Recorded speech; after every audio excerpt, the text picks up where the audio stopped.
وأنفقوا في سبيل الله ولا تلقوا بأيديكم إلى التهلكة وأحسنوا إن الله يحب المحسنين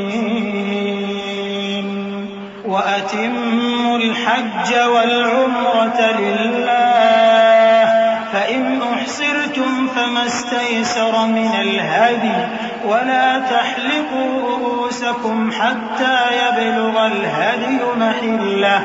فمن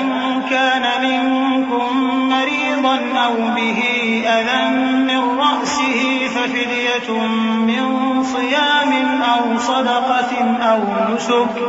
فإذا أمنتم فمن تمتع بالعمرة إلى الحج فما استيسر من الهدي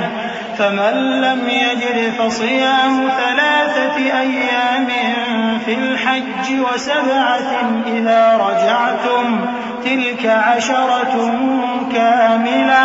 ذلك لمن لم يكن أهله حاضر المسجد الحرام واتقوا الله واعلموا أن الله شديد العقاب۔ اور اللہ کی راہ میں مال خرچ کرو اور اپنے آپ کو ہلاکت میں نہ ڈالو، اور نیکی کرو، بے شک اللہ نیکی کرنے والوں کو دوست رکھتا ہے۔ اور اللہ کی خوشنودی کے لیے حج اور عمرے کو پورا کرو، اور اگر راستے میں روک لیے جاؤ تو جیسی قربانی میسر ہو کر دو، اور جب تک قربانی اپنے مقام پر نہ پہنچ جائے سر نہ منڈاؤ، اور اگر کوئی تم میں بیمار ہو یا اس کے سر میں کسی طرح کی تکلیف ہو تو اگر وہ سر منڈا لے تو اس کے بدلے روزے رکھے یا صدقہ دے یا قربانی کرے۔